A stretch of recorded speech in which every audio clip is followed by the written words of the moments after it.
COVID-19, that name gets further and further away from China as opposed to calling it the Chinese virus. Son of a b****. Let's just get into it. Media literacy. So much info is flying past us on the screen every day. It's honestly a lot to sort through.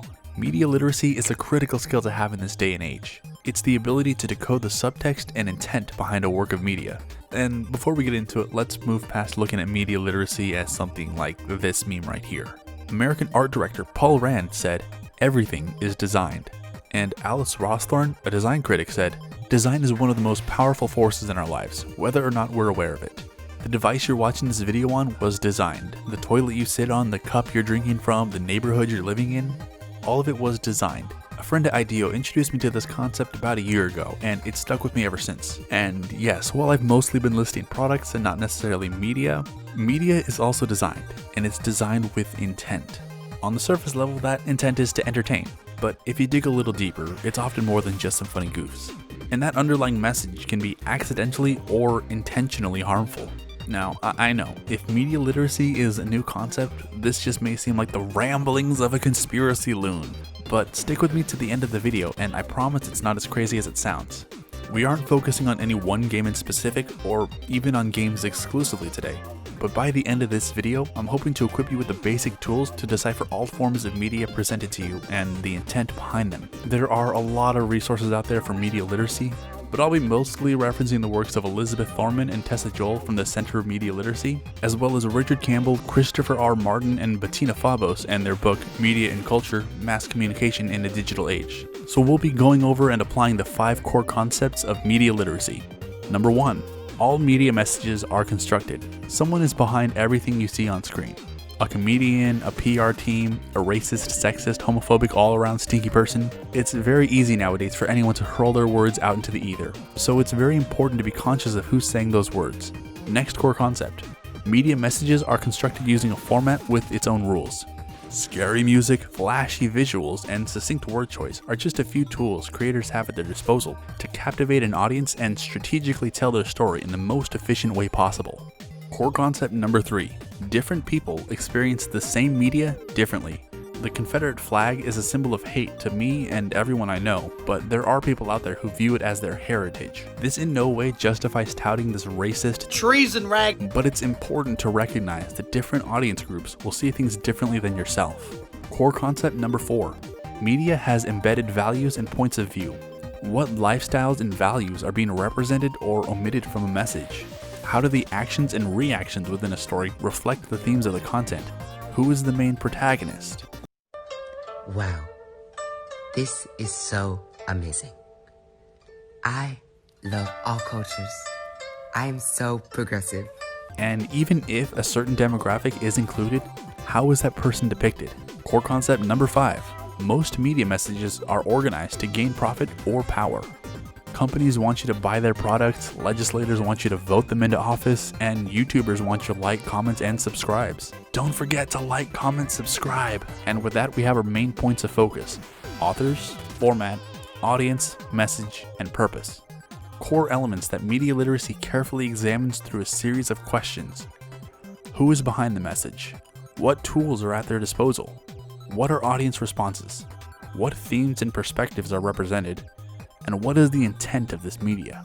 Let's take this crash course on the subject and apply it to 3 examples. We'll start by looking at the indie video game Celeste first. I'm going to be going over things fairly quickly here, so spoilers for Celeste. Feel free to jump to this on-screen timestamp if you want to avoid spoilers. I promise things will still make sense if you do. Alright, now let's jump into it. We'll be running through the questions related to core concepts. Who created Celeste? It was made by game designer Matty Thorson. There are a lot of people on the team who I'm not giving enough credit to here, but we've got a lot to cover, so as a writer, director, and programmer of Celeste, Matty Thorson will be our name to remember right now. Core concept number 2. What creative techniques were used to attract attention to the game? Well, there's lots of ways. It's a 2D platformer with a variety of well-implemented mechanics that give the gameplay fun complexity. It's also visually charming and the music is fantastic. Games are a melting pot of all other media, so it has a lot of tools at its disposal beyond their unique interactive elements. Core concept number 3. How might different people understand this message differently? Thematically, this game revolves around failure, anxiety, and the road to learning how to manage it. Maddie Thorson is pretty direct about these games' themes. They're integrated on every level, from the emphatic music to the gameplay itself being a metaphor for struggling with mental health. It's difficult, but it's not impossible. Failure is a huge mechanical element in Celeste, turning the punishing concept of dying in-game to instead be interpreted as part of the learning experience. I poured over the Steam reviews of this game, and it has an overwhelmingly positive review, but the negative ones are mostly not recommending Celeste due to difficulty, and that is totally fair, a valid opinion to have. I'm in no way bashing players who don't like it. I only bring this up to recognize that the themes of failures as it relates to difficulty were perceived differently. Core concept number 4. What lifestyles, values, and points of view are represented or omitted from this message? Kinda went over this one. There's a large focus on those who struggle with mental health, and although it's never explicitly stated, it's heavily implied at the end of the DLC that the main character, Madeline, is transsexual. The trans identity isn't represented enough in media, much less given a voice of its own. So while not everyone is represented in this story, it's a voice from a group that doesn't get heard nearly enough. Last core question. Why is this message being sent? Profit? Power? Not really. Sure, people purchase the game and have become fans, but really the themes of mental health and failure are shared and explored so sincerely that it's safe to say building these connections is the reason they created this message. And welcome back if you're joining us to avoid spoilers. In a non-spoilery summation, when we look at Celeste through the lens of core concepts, we see that it gives a voice to a marginalized community and successfully utilizes its available tools to wear its heart on its sleeve, especially compared to the next example. Well, we're being strongly suggestive that people wear them, but we also believe in people's personal freedoms, and they are allowed to choose, first of all, whether or not to even attend this event. And then when they get inside, if they feel like maybe they're in a safer demographic, they don't want to wear a mask, you know what, we're not going to go around and enforce with every single person, but obviously we're making them available, and we're doing everything we can to try and help mitigate the spread if that even becomes a problem. The full story is 8 minutes long. I've linked to the video in the description if you want to analyze and discuss more. Be sure to turn on ad block and drop a thumbs down if you do. And we'll run through the core concept questions again. Who created this message? It's being told by Laura Trump of the Trump campaign, the Conservative Party currently holding office in the White House. It's also worth noting that the medium being used, Fox News, is a conservative resource, but hold on to this because I'll come back to it in a bit. Next question. What creative techniques are used to attract the audience's attention? As this is televised news, they have video of people getting ready for the rallies and text that claim preventative measures will be taken. We'll talk about the contents of her speech in a bit, but for now, just notice how her tone shifts when she talks about the rally and the protests. And so whenever you think about the fact that nobody had a problem with any of these rallies, the media by and large was championing these rallies and saying, well, the protests, get out there and protest. I mean, now all of a sudden it's a Trump rally and everybody has a problem with it. The hypocrisy is very, very obvious. Establishing a welcoming vibe and an aggressive one respectively. How might different people understand this message? I think it's a pretty clear distinction. We've got people who think the rally is a great idea and people who strongly disagree with that. And at this point, I'd like to bring in the concept of confirmation bias, or selective exposure. It's the phenomenon whereby audiences seek messages and meanings that correspond to their pre-existing beliefs and values. Basically, if I don't like Mario, I'm going to search for and consume videos that say he's a dirty communist. People tend to put themselves into bubbles and reject information that they disagree with. But true media literacy asks us to break out of these bubbles and examine everything with a non-biased eye. Next question. Who is represented in this piece? Two notable groups are acknowledged by Laura Trump. Those who want to go to Trump's Tulsa kickoff rally, and those who have been protesting for Black Lives Matter. But note that they never actually mention the reasons for the protests. Like I mentioned earlier, one group is addressed with welcoming words, and the other with much more hostility. Is there favoritism at play? Let me know down in the comments below. Last question. Why is this message being sent? In the full clip, they mention preventative measures being taken against COVID, but then effectively invalidate legitimate health concerns because they're prioritizing the rally over public safety. And hey, if I've said things that upset you right now, let's take a personal step back and use these sick media literacy skills to break out of that selective exposure bubble. Because bottom line, this message was created with the intent on getting people to the rally. It dismissed health concerns and took aggressively to those who disagree with it. And lastly, we've got a tweet about a recent Bloomberg article from Bloomberg Asia. And yes, I'm focusing on the tweet here, not the article. The article itself, written by Larissa Zimberoff, doesn't have as much to unpack. Plus, I guarantee there are way more people who just read the promotional tweet than actually read the article.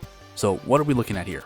It's white, chewy, and bland, but shoppers are giving tofu a second look.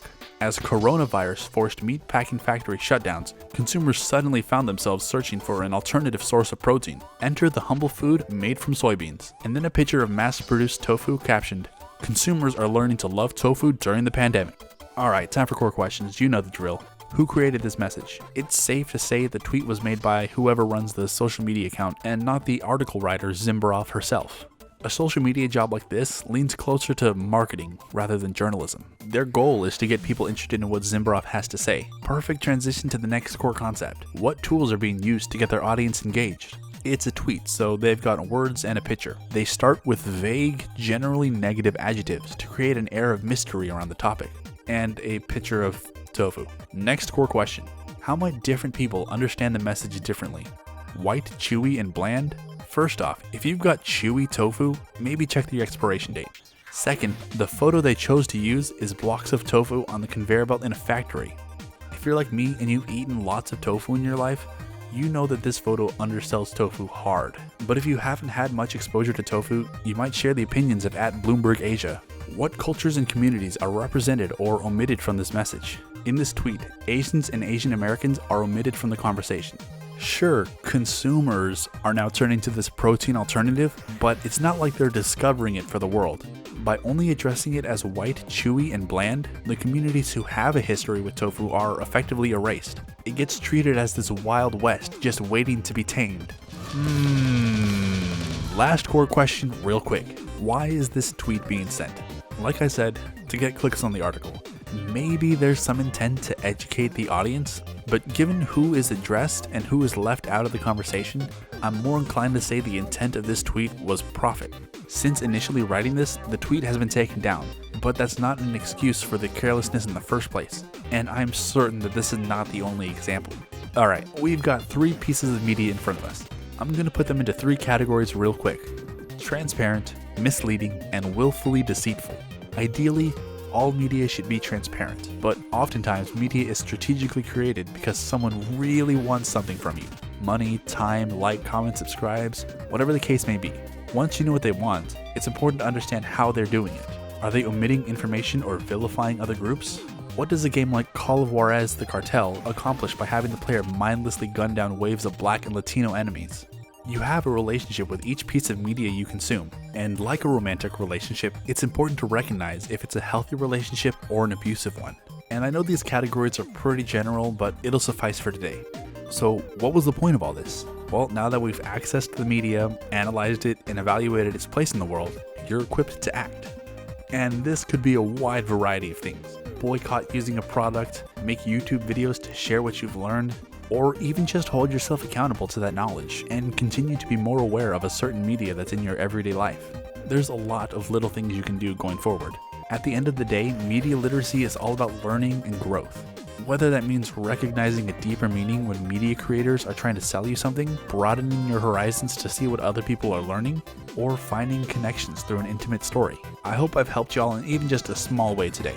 And if you're a regular on this channel, thanks for sticking through a topic that's not exactly game related. Stay safe, keep learning, and look out for one another. Oh, dude, welcome to the end slate. My name is Michael Chet Michael. I'm Isaac's Surfer Bro character. If you haven't already, be sure to give this video a thumbs up because that's almost like a shock up, brah. And before you go, check out some of the older videos on this channel. Unless, of course, this is the older video, in which case, check out some of our newer stuff. Wow, time really is an enigma, isn't it? Dude. Anyways, don't expect me to be a permanent installment in this end slate because, for all I know, y'all could hate this. That's fine, I'll just ride this wave out into the big, endless ocean. Alright, the bit's over. Have a good day, y'all.